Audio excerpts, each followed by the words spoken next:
ECR Pure Cotton Club, formals and casual shirts. Summer holidays vandachu, நம்ம GT Holidays vandachu. South India's #1 travel brand. Maldives in Madras, VGP Marine Kingdom, India's first largest walk-through tunnel aquarium, ECR Injambakam. எதிர்பாராத ஒரு மரணம். எனக்கு இப்பவும் அவர் இறந்து போன மாதிரி தோணல. இறக்கிறதுக்கு ஒரு 5 நாள் முன்னாடி எப்ப அந்த ஜெய் சார் பத்தி இன்டர்வியூ எல்லாம் எடுத்துட்டு இருக்கியே, என்கிட்ட விஷயம் இருக்காதுன்னு நினைச்சிட்டியா? ஐயோ அங்கிள், நான் போய் தீபக்கிட்ட போய் திருப்பி என்ன தீபக்னா, அண்ணே அப்பா இல்லைன்னு நம்ம கூட, அப்பா இல்லைன்னு நம்ம கூட அப்படின்னு பார்க்கும்போது, அங்கிள் எந்திரிங்க அங்கிள். ஜோதிடம் உண்மை அப்படிங்கிறத அவர் ரொம்ப கான்பிடண்டா 100% கான்பிடன்ஸ்ல சொல்லுவார். ஆனா அவருடைய பேஸ் வந்து பாத்தீங்கன்னா டோட்டலா கிறிஸ்டியானிட்டி. கால்மார்க்ஸ் ஐயாவோட சிந்தனை மண்டையில இருக்கும். ஆனா நாடி ஜோதிடம், அகஸ்தியர் என்ன சொன்னாரு, எல்லாமே அவருக்கு படிப்பால் மட்டுமே வந்த ஒரு விஷயம். இப்ப நான் சிம்மராசி மக நட்சத்திரம் அப்படின்னு நான் சொன்ன உடனே இன்னும் ஒரு 10 வருடங்களாவது இருந்து அவர் நிறைய நல்லது பண்ணியிருக்கணும். பட் வணக்கம். இன்று நம்முடன் நடிகர் ராஜ்கமல் அவர்கள் இணைந்துள்ளார். வணக்கம் சார். பழம்பெரும் நடிகர் ராஜேஷ் அவர்களுடைய மரணம் பேரதிர்ச்சியை ஏற்படுத்தியிருக்கு. சோசியல் மீடியா தளங்களாகட்டும், இந்த காலத்துக்கு ஏற்ற மாதிரி தன்னை அடாப்ட் பண்ணிக்கிட்டு இப்போ கூட அவர் வந்து நம்ம இடையே இல்லைங்கிறத நம்மளால நம்ப முடியல. உங்களுக்கும் அவருக்குமான அந்த பந்தம் இருக்கு இல்லையா? நீங்க கூட நடிச்சிருக்கீங்க, ஸோ அதை பத்தி சொல்லுங்க. இல்ல, கூட நடிச்சிருக்கேங்கிறதுக்கு முன்னாடி ஒரு பந்தம் இருக்கு. நான் வந்து மக்கள் கலைஞர் ஜெய்சங்கர் சாரோட வீட்டுல இருந்து வரேன். அவர் வீட்டுல தான் வாழ்ந்தேன், வளர்ந்தேன். அவர் வந்து ராஜேஷ் அங்கிளுக்கு வந்து ரொம்ப பெட்டு. எந்த அளவுக்கு கொஞ்சம் ஃபிளாஷ்பேக் போகலாம். அந்த 7 நாட்கள் அப்படின்னு ஒரு படம், அது வந்து பாக்யராஜ் சார் எடுக்கிறாங்க, ஹீரோவா நடிக்கிறாங்க. அதுல வந்து பாக்யராஜ் சாருக்கு ஈக்குவலா ஒரு கேரக்டர். அதுல ஃபர்ஸ்ட் பேசப்பட்டது வந்து மக்கள் கலைஞர் ஜெய்சங்கர் சார். அப்ப வந்து 2-3 படங்கள் கிளாஷ் ஆகிறதால மக்கள் கலைஞரால அந்த படத்தை பண்ண முடியாம ராஜேஷ் அங்கிள் அதை பண்றாங்க. அப்ப வந்து ராஜேஷ் அங்கிளுக்கு வந்து மனசுல என்ன தாட்னா, ஜெய் சார் பண்ண வேண்டிய ஒரு கேரக்டரை வந்து நம்ம பண்றோம், அதை நம்ம கரெக்டா பண்ணிடணும்னு சூப்பரா பண்ணியிருப்பாங்க. அதுக்கப்புறம் அதுக்கு வேற லெவல்ல அவருக்கு பாராட்டு கிடைச்சது. மக்கள் கலைஞர் ஜெய்சங்கரும் அவரை கூப்பிட்டு பாராட்டினார். இங்க இருந்து ஆரம்பிக்குது இந்த ஸ்டோரி. அதுக்கப்புறம் என்ன ஆயிடுச்சுன்னா, ராஜேஷ் அங்கிளை பத்தி எனக்கு ஜெய் அங்கிள் சொல்லிதான் எல்லாரையும் தெரியும். ஒருத்தரை பத்தியும் அவர் எனக்கு ஒரு கிரிட்டிக் ஒன்று மைண்ட்ல ஏற்றி வச்சிருப்பாரு.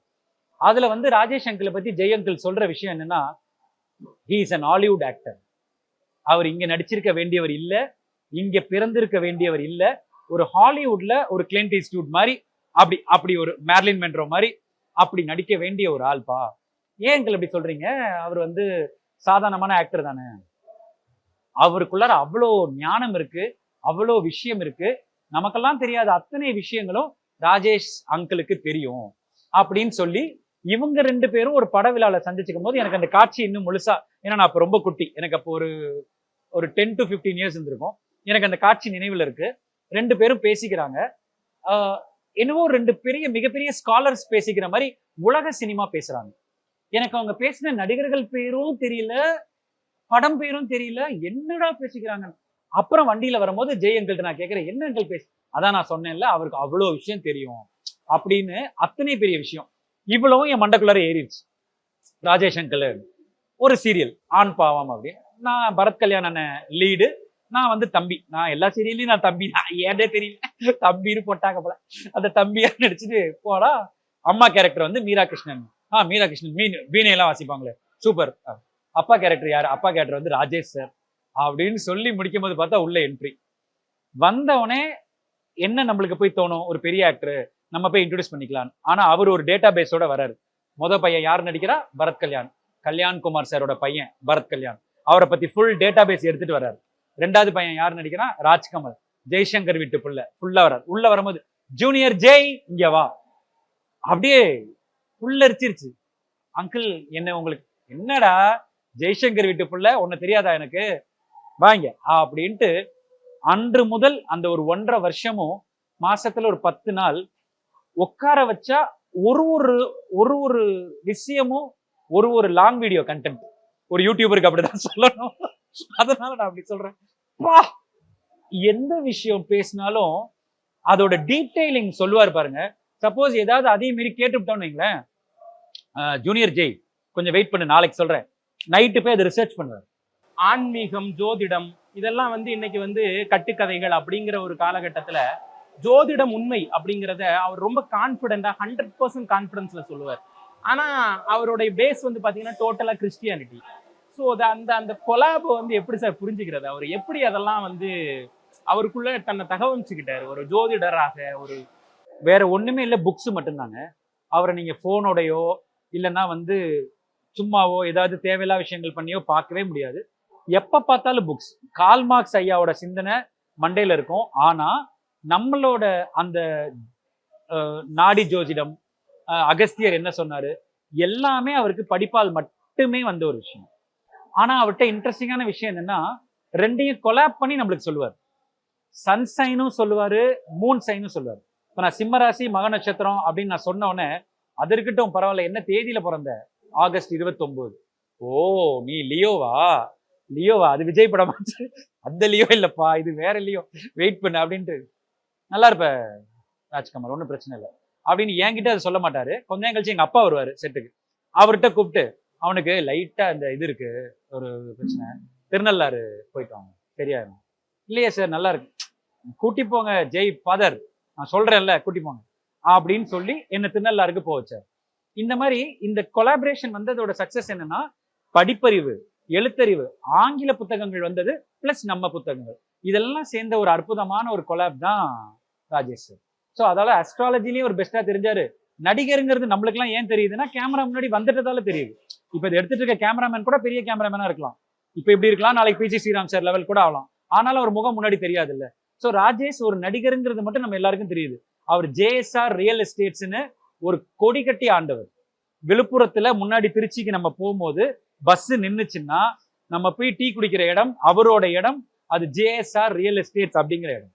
நான் அங்க போகும்போதெல்லாம் அவருக்கு ஃபோன் பண்ணுவேன், அங்கிள் உங்க இடத்துல தான் டீ குடிக்கிறேன். அப்படியா, இரு நம்ம மேனேஜர் ஒருத்தர் அங்க இருப்பான், ராஜபாண்டின்னு ஒரு மேனேஜர் இருப்பான், அவனை வர சொல்றேன், உடனே வந்துருவாங்க.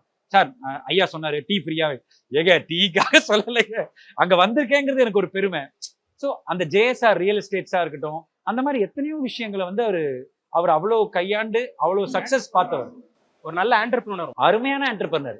ஆனா நம்ம எல்லாருக்கும் அவர் நடிகர். தர்மதுரை படத்துல விஜய் சேதுபதி கூட நடிச்சாரு, அந்த 7 நாட்கள்ல பாக்யராஜ் சார் கூட நடிச்சாரு. நம்மளுக்கு அப்படி இருக்கு. ஆனா அதெல்லாம் விட நிறைய ரோல்ஸ் இருக்கு. அந்த ரோல்ஸ் வெளியில தெரியல. அதுல ஒண்ணுதான் அஸ்ட்ராலஜி. அவர் வீட்டுல ஒரு லைப்ரரி இருக்கு. அப்பா, you want see so much of English books in any library. அப்படி இருக்கும். நம்ம அந்த படத்துல எல்லாம் பார்த்திருப்போம்ல, ஹீரோ ஹீரோயின் மேல நிப்பாங்களா, அந்த மாதிரி ஒரு லைப்ரரி. இந்த மிஸ்கின் சார் ஒரு படத்துல செட்டு போட்டார்ல, துப்பறி விளையாடு, அந்த மாதிரி லைப்ரரி. அவ்வளோ புக்ஸ், அவ்வளோ விஷயங்கள். எனக்கு ஒரு வயசு வரைக்கும் எம்ஜிஆர் ஐயா ஒரு சிஎம், சிவாஜி ஐயா ஒரு நடிகருங்கிறது மட்டும்தான் மைண்ட்ல இருந்துச்சு. ஆனா ராஜேஷ் அங்கிள் சொல்லி கொடுத்த அப்புறம் தான் எம்ஜிஆர் ஐயாக்குள்ளார என்னென்ன சக்திகள் இருந்துச்சு, அதை அவர் எப்படி கையாண்டார், மோர் தேன் சீஃப் மினிஸ்டர் எவ்வளவு பண்ணாரு, அதே மாதிரி சிவாஜி ஐயா கிட்ட எத்தனை விஷயம் இருந்துச்சு, இது எல்லாம் எனக்கு மண்டல ஏத்துனது வந்து ராஜேஷ் அங்கிள் தான். ஸோ அந்த 1.5 வருஷமும் கூடவே இருந்த ஃபீலு. நான் வந்து கொஞ்சம் அப்படி உட்காரும் போது, சின்ன வயசுல அந்த இப்படிதான் உட்காருவேன். உட்காரும் போதே சேர்ல போய் அந்த இது இங்க போயிடும், பேஸ் கீழே போயிடும், இப்படி கீழே போயிடும். அப்ப என்ன பண்ணுவார், பின்னாடி வந்து இந்த கால் வச்சு இந்த முதுகுல இப்படி ஒரு அழுத்துவார். அகல் அகல் அகல் அகல், வாயா வாயா, கேலட்டு பய மாதிரி உட்காந்து வாயா அப்படின்னு 2 தோலை இப்படி பிடிச்சி இழுப்பார். அகல் அகல் அகல், 5 செகண்டுக்கு எதுவும் பேசக்கூடாது, இப்படியே இருப்பார். அகல் அகல் அகல். இப்ப பாரு எப்படி இருக்க பாரு, இப்படிதாங்க இருக்கணும் ஆம்பளைன்னா. இப்ப எப்ப பார்த்தாலும் கூணு விழுந்த பையன் மாதிரி உட்காந்துக்கிட்டு இப்படி உட்காரு, நல்லா கெத்தா உட்காரு அப்படின்னு என்னோட போஸ்டரை மாத்தினது வந்து அவரு தான். இப்ப என்னைக்காவது ஒரு நாள் பாக்குறோம்னா தப்பிச்சுக்கலாம். டெய்லி காலைல நம்ம இப்படி உட்கார்ந்தா கூட அவர் வராரா, ஐயோ பின்னாடி குத்துவாரா அப்படி. சரி, அவர் இறந்து போனப்புறம் அந்த விஷயத்த சிரிச்சுக்கிட்டே சொல்றேங்கிறது இல்ல, என் மனசுல அவ்வளவு விஷயங்களை அவர் ஏத்தி விட்டுருக்காரு. எனக்கு இப்பவும் அவர் இறந்து போன மாதிரி தோணல. இப்ப ராமாவரம் வீட்டுக்கு போனா நான் ஜெய்யே எப்படி இருக்க அப்படின்னு கேட்பாருன்னு தான் மைண்ட்ல ஓடிட்டே இருக்கு. நீங்க இன்டர்வியூ ஆரம்பிக்கும் போது சொன்னீங்க அவர் இறந்ததாக நம்மளுக்கு தெரியலன்னு. ஒருத்தர் இறந்ததாக நம்மளுக்கு எப்படி தோணும்னா, அவங்களோட முதுமையான தோற்றத்தை நம்ம கொஞ்சம் கொஞ்சமா பார்த்துக்கிட்டே வர வர வர வர வர ஓ இவங்க இறந்துருவாங்க, இவங்க ரொம்ப வயசாயிடுச்சு, அவருக்கு மூஞ்செல்லாம் இதாயிடுச்சு, முடியெல்லாம் வெள்ளையாயிடுச்சு அப்படின்னு பார்க்க போய் தான் நம்மளுக்கு அவங்க இறந்துட்டாரா, ஆமாப்பா வயசு இருக்குமே அப்படின்னு நம்மளுக்கு மனிதனோட உணர்வு அது. ஆனா எந்தவித தோற்ற மாற்றமும் இல்லாம அந்த 7 நாட்கள்லயும் அச்சமில்லையிலும் எப்படி நடிச்சாரோ அதே மாதிரி அவர் இன்னைக்கு படுத்திருக்காரு வீட்டுல. ஆனா கண்ணாடி டப்பாக்குள்ளார வச்சிருக்காங்க. நான் போய் தீபக்கிட்ட போய் திருப்பி என்ன தீபக்னா, அண்ணே அப்பா இல்லைண்ணே நம்ம கூட, அப்பா இல்லைண்ணே நம்ம கூட அப்படின்னு பார்க்கும்போது அழுவுறதை விட என்ன தோணுதுன்னா, அங்கிள் எந்திரிங்க அங்கிள், எனக்கு வேற ஏதாவது சொல்லி கொடுங்க, யூ ஆர் பெஸ்ட் டீச்சர், எனக்கு வேற ஏதாவது சொல்லிக் கொடுங்க. ஏன்னா இன்னைக்கு எனக்கு படப்பிடிப்பு, நான் உடனே காலைல ஒரு வீடியோ பண்ணி இரங்கல் வீடியோ போட்டேன். ஆனா ஷார்ட்ல எல்லாம் டேக் வாங்குறேன். ஏன்னா அந்த கேரக்டர் நம்மளை விட்டு போயிடுச்சு, இல்லையே நமக்கு அப்படின்ட்டு டேக் வாங்கிட்டே இருக்கேன். எனக்கு என்ன மைனஸ் ஆயிடுச்சுன்னா, ஒரு யூடியூப் நிறுவனத்துக்காக நான் எங்க மக்கள் கலைஞர் ஜெய்சங்கரோட பர்த்டே வருது, ஜூலை 12 வருது. அதுக்கு அவரோட நடித்தவர்களோட நான் வீடியோஸ் எடுத்துக்கிட்டே வரேன். அந்த லிஸ்ட்ல நான் ராஜேஷ் அங்கிளை மறந்துட்டேன். அதுக்கு நான் சாரி சொல்றதுக்கு அவர் இப்ப இல்ல. சத்யராஜ் அங்கிள் எடுத்தேன், சத்யராஜ் சார் எடுத்தேன், குட்டிபத்மினி அம்மாவை எடுத்தேன், ஒய்ஜி மைதன் அங்கிள் எடுத்தேன். இது எடுத்துக்கிட்டே வரும்போது இந்த இன்டர்வியூ அவர் பாக்குறாரு. எனக்கு போன் அடிக்கிறாரு ஒரு இறக்கிறதுக்கு ஒரு 5 நாள் முன்னாடி. எப்ப அந்த ஜெய் சார் பத்தி இன்டர்வியூ எல்லாம் எடுத்துட்டு இருக்கியே, என்கிட்ட விஷயம் இருக்காதுன்னு நினைச்சிட்டியா? ஐயோ அங்கிள், நான் சத்தியமா அப்படி நினைக்கல அங்கிள். இல்ல நான் நல்லா நடிப்பேன்ப்பா, நல்லா பேசுவேன், நீ என்கிட்ட வந்தா உனக்கு நல்ல கண்டென்ட் கொடுக்குறேன். தெய்வமே, என்ன தயவு செஞ்சு மன்னிச்சிருக்கேன். போன் வழியா நான் காலிலே விழுவுறேன். நான் என்னைக்கு வரணும்? நான் என்னைக்குனாலும் ஃப்ரீயா தான் இருக்கேன். நீ தான் நடிகர், பிஸியா இருக்க. அவர் சொல்றாரு நம்மகிட்ட, நீ என்னைக்கு வரியோ வா. எங்களை 5ஆம் தேதி வரைக்கும் இந்த ஷெட்யூல் போகுது. 6ஆம் தேதி சரி, ஒரு நிமிஷம் இரு. 6ஆம் தேதினா 5ஆம் தேதி கன்ஃபார்ம் பண்ணுவியா? என்ன டைம்னு சொல்லிடுறேன். 6ஆம் தேதி ஜூன் 6 எனக்கு அவரோட டேட் இருக்கு அந்த இன்டர்வியூக்காக. அப்ப போன் வைக்கமா சொல்றாரு, நிறைய பேசிட்ட போல இருக்கு ஜெய் பத்தி, இது வரைக்கும் யாரும் பேசாத விஷயத்த உனக்கு ராஜேஷ் சொல்லுவேன் வா அப்படின்ட்டு வைக்கிறாரு. அன்னைக்கு ராத்திரி அந்த கேரக்டர் படுத்துட்டு இருக்கும் போது என்ன கேட்க தோணுதுன்னா, அங்கிள் சொல்றேன், நீங்களே சொல்லுங்க, நான் தான் ஆங்கர், எனக்கு அங்கிள் பத்தி விஷயம் வேணும் சொல்லுங்கன்னு கேட்க தோணுது. ஆனா அந்த கேரக்டர் அப்படியே படுத்துது. சோ அந்த டிராவல் வந்து முடிஞ்சிருச்சு அப்படிங்கும் போது மனசு ஏத்துக்க அவ்வளவு கஷ்டப்படுது. இன்னும் தமிழ் சமூகத்துக்கு நிறைய விடுபட்ட பணிகளை அப்படியே விட்டுட்டு போயிட்டு இருக்காரோ? எதிர்பாராத ஒரு மரணம். அன்னைக்கு கூட ஒரு சித்தா டாக்டர்கிட்ட தான் அவர் பேசி, அவர் நாலேஜ் எந்த அளவுக்கு கொடுக்குறாரோ அந்த அளவுக்கு நாலேஜும் வாங்கிப்பார். என்னை பார்த்தவொடனே எனக்கு சொல்லுவார், இந்த முடி பார்த்துட்டு இது வந்து ஜெய் சாருக்கும் இப்படிதான் இருக்கும். எப்படியா 2 பேருக்கும் இப்படியே இருக்கு அப்படின்னு அதை பிடிச்சி இழுப்பாரு. நான் ஜெய் சாருக்கு இதை பண்ணிருக்கேன்யா, உனக்கு இதை பண்றேன்யா, அப்படியே இருக்கையா அந்த முடி அப்படின்னு சொல்லி அப்படின்ட்டு என்ன பண்ணுவாரு, நீ எப்படி நடிக்க வந்த, கேபி சார்ட்ட நடிச்சல, அதை பத்தி சொல்லு. அவர் மட்டுமே பேசிட்டு இருந்தாதான் அவர் ஒரு ஆசிரியரா நம்ம கிட்ட இருந்தும் கண்டென்ட்டை வாங்கிப்பாரு. அதை எங்கேயாவது போய் சொல்லுவார். ஸோ இன்னும் நிறைய விஷயங்கள் அவர் இருந்திருக்கணும். இன்னும் ஒரு 10 வருடங்களாவது இருந்து அவர் நிறைய நல்லது பண்ணியிருக்கணும். பட் நம்ம மனித குலத்தோட ஒரு மைனஸ்னு ஒன்று இருக்குல்ல, அது அவரை சீக்கிரம் கூட்டி போயிடுச்சு. ஸோ அவருடனான ஒரு பெஸ்ட் மூமெண்ட்னா எதை சார் சொல்லுவீங்க? எனக்கு அந்த கூனை எடுத்து விட்டது தான். அது வந்து ஒரு நடிகனா பார்க்கும்போது அவருக்கு அது முற்றிலும் தேவையில்லாத ஒரு விஷயம். என்ன ஒரு தீபக்கா அவர் பார்த்ததால தான் என்னோட உடம்பு நல்லா இருக்கணும். அது வந்து லுக் அண்ட் ஃபீலுக்கு மட்டும் இல்லாம அதை அவர் நோட் பண்ணிக்கிட்டே வந்திருக்காரு. நான் கேமரால பார்த்திருக்காரு, எபிசோட்ல பார்த்திருக்காரு. ஒரு ப்ரப்போசல் சீன்ல நான் இப்படி உட்காந்துட்டு பண்ணிட்டு இருந்திருக்கேன். ஒரு ஆண்மகன் வந்து இப்படி உட்காந்துட்டு நான் அவனை லவ் பண்றேன் அப்படின்னு சொல்லும் போது, இது நானா இல்ல வந்து பேரழகன்ல வர சூர்யாவா அப்படிங்கிற லெவல்ல மேபி அவர் விட்டுருந்தாருன்னா எனக்கு அது இன்னும் ஜாஸ்தியா இப்படி கூட நான் போயிருக்கலாம். அதை கரெக்ட் பண்ணணும்னு ஏன் தோணணும்? நீங்க பண்ணுவீங்களா? முதல்ல ஒரு சக ஆங்கருக்கு இருந்தா அப்படி உட்காராது. ஏன்னா அவங்க என்ன சொல்லிடுவாங்களோ, எதோ உன் வேலையை பார்த்துட்டு போ அப்படிதான் சொல்லிடுவோம். ஆனா அதை துணிச்சலோட வந்து அப்படி உட்காரக்கூடாது தம்பின்னு இப்படி 2 கையை இழுத்து முதுக வச்சு இப்படி அழுத்தி ஸ்ட்ரெச்சஸ் பத்தி ரொம்ப நல்லா சொல்லுவார். ஒரு 10 ஸ்ட்ரெச் பண்ணி காட்டுவார். நீ இதை மட்டும் பண்ணுப்பா, வேற எதுவுமே வேணாம். காலைல எழுந்தோடனே இதை பண்ணு, இப்படி பண்ணு. சும்மாவே உட்காரக்கூடாது. அவருக்கு இப்படி சேர்ல உட்காரும் போதெல்லாம் சம்மணம் போட்டுக்கோ, காலை இப்படி பண்ணிக்கோ, அப்படி பண்ணிக்கோ. அந்த ஆசான் வந்து ரெஸ்டே எடுக்க மாட்டான். ரெஸ்ட் இல்லாம சொல்லிக்கிட்டே இருப்பாரு அத்தனை விஷயங்கள். அவர் போயிட்டாருங்கும் போது ஒரு மிகப்பெரிய மனிதரை இழந்தோம் அப்படிங்கிறது தான் மனசு. தன்னை ஒரு மகனாக நினைச்சாதான் அதை சொல்ல முடியும். இல்லைன்னா அந்த அக்கறை வந்து வராது, கண்டிப்பா வராது. அதுக்கப்புறம் சீரியல் டைம்ல வந்து 100th எபிசோடு வந்துச்சு. அப்ப அவரோட வீட்டுல வந்து ஒரு பெரிய விருந்து ஒன்று வச்சாரு. பா, நான்வெஜ் ஃபுட் எல்லாம் வேற லெவல் அப்படி இருந்துச்சு. சமையல்லையும் அவருக்கு இன்ட்ரெஸ்ட் இருந்துச்சு. அப்ப சொல்லுவாரு, ராஜ் இது வந்து இந்த பெப்பர் சிக்கன், இதை வந்து இந்த மலாய் ஸ்டைல்ல ட்ரை பண்ணிருக்கோம், இது எப்படி இருக்கு பாரு அப்படின்னு. அவ்வளவு, ஏன்னா நான் நல்லா சாப்பிடுவேன், அது அவருக்கு தெரியும். அதால ரொம்ப சாப்பிட வச்சு அழகு பார்ப்பாரு. மீரா கிருஷ்ணன் நம்ம வந்து வெஜிடேரியனு, அவங்களுக்கு வந்து வெஜிடேரியன் ஃபுட்டை கொடுத்து அது அழகு பார்த்தாரு. ஸோ இந்த மாதிரி எல்லா மனிதரையும் அந்தந்த தரப்பினரை திருப்திப்படுத்தணுங்கிறது அவரோட தாட்ல இருக்கும். இன்னைக்கும் அவரை பத்தி நினைக்கிறப்ப அவர் செய்த நற்பணிகள், இந்த ஞாபகங்கள் இன்னும் எவ்வளவு வருஷம் ஆனாலும் நீடித்து நிற்கும். உங்களுக்கு மட்டுமல்ல, தமிழ் சமூகத்துக்கே ராஜேஷ் சாருடைய அந்த மரணம்ங்கிறது பேரிழப்பு. இவ்வளவு நேரம் எங்களோட சேர்ந்து ராஜேஷ் சாருடைய அந்த நினைவலைகளை எங்களோட பகிர்ந்துகிட்டு ரொம்ப நன்றி.